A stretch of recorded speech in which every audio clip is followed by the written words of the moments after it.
Turn the TV down. Get this stuff up off this floor. Fix your face. Apparently, some moms raise their sons like royalty, only to realize that kings don't do elder care. No, instead, they exile people to distant providences. A viral video recently asked grown men if they'd be willing to let their aging mother move in, and the rejections were practically instant. One guy casually delivered the ultimate polite eviction notice. She's going to a facility, but it's a nice one. But she's definitely not staying here because nothing says I love you, Mom. Quite like a glossy brochure for an active adult community with a weekly bingo night. Would I let my mom move in with me? No. Would I let my mom move in with me? No. We having that question now. Me and my mom is my trigger. I can't do nothing if I didn't clean something up or I ain't listening to the right sermon on my phone. Like off the strength or just cuz or because she getting up in age or what? I love you, Mom. No, not a chance. Once she start getting older and she needs where to go, if it's up to me, she going to a home. A nice one. I'll come visit. My mom's not staying with me. Love you, but no. Well, I'll let my mom move in with me and then I'll get another house. But I have like a side house.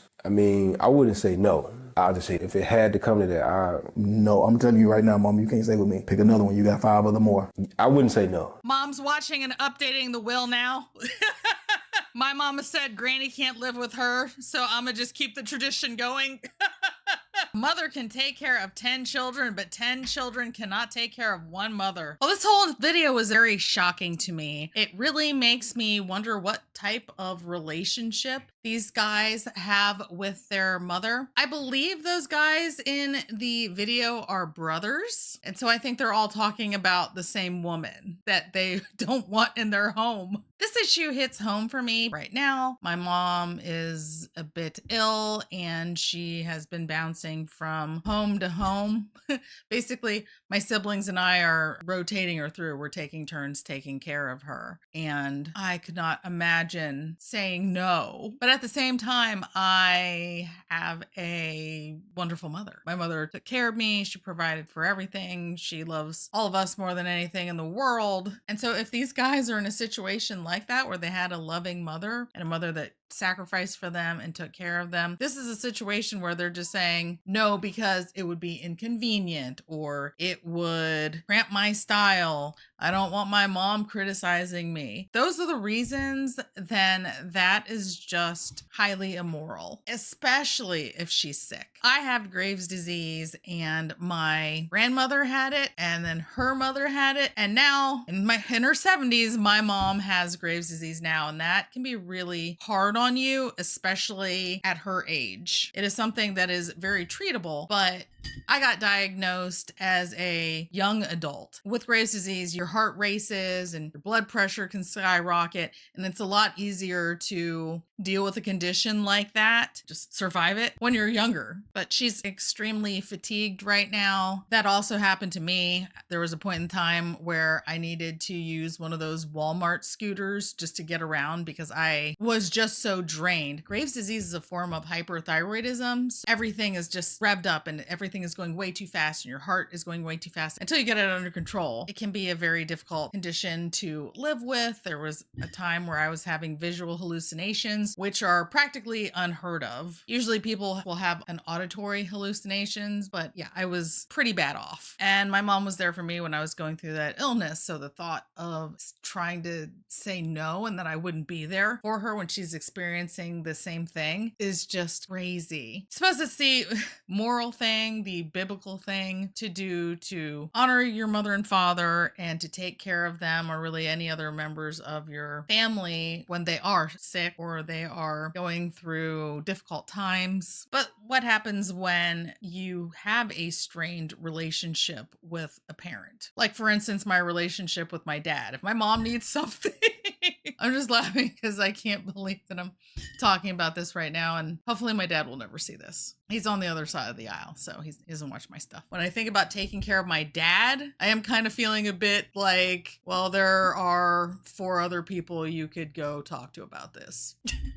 I was 12 years old when we found out that my dad was leading a double life and had a whole nother family complete with children. And so my parents got a divorce, and when he left, he left. left. As in, at first I saw him every other weekend for maybe a year, and then he moved multiple states away. And then after that, I only saw him maybe once or twice a year, and he just kind of forgot about us. He would miss birthdays, just like not call you. You always had to call him. And if I ask him or I talk to him, he'll say, "Oh yes, I love you." So our relationship is less than ideal. Okay. It's hard for me to wrap my brain around the concept of I should take care of you when I don't feel like you took care of me. I'll give him credit. He was there the first 12 years. But I was talking to a friend of mine who had a horrific childhood with two truly horrible parents who were doing things that you can't really talk about on YouTube. And she said that she would take care of her parents. And like my jaw hit the floor.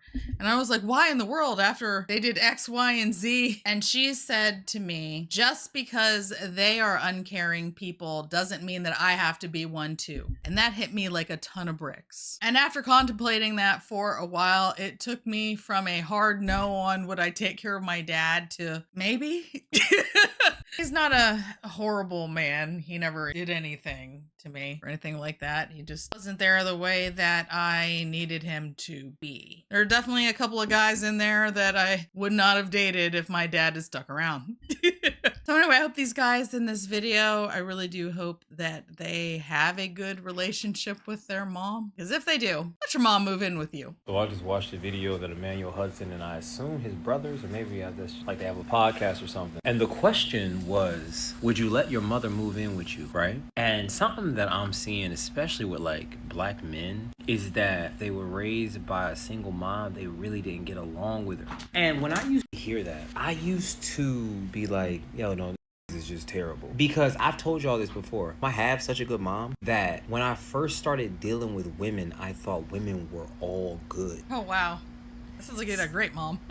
Oh my God. Nobody talks about that dynamic. Like if you had a good mom, you saw all women as like these princesses, these queens who could do no wrong, and it was up to you to do right all the time. It's jarring when you hit the real world with real girls and real women. You be like, why? You can't even understand why the women are acting the way they act. If your mom was good and loved you and treated you right and respected you and all that, you can't even understand. And so I genuinely used to think like, it's just terrible. They want to be in their mama house talking back, doing this, that, and the third. But the more you listen, the more you start to understand, like, a lot of people were raised by mentally unstable mothers. And I don't want this conversation to turn into no, well, where was the father? An absent father create these.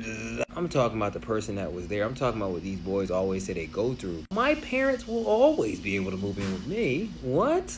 Even if I'm talking about they old as need a caretaker, I'll get a mother and father-in-law suite or whatever they call it. If you have good parents, once they reach a certain age, it's time for you to wipe their ass like they wiped your. Oh my goodness, he certainly has a way with words. But I am agreeing with what he is saying here. You should take care of your mother, particularly if she was a good mom. Now, if she wasn't, we're going to have to look at just how bad she was. And also the reasons why. Sometimes people are dealing with mental illness and they just are dealing with circumstances that are outside of their control.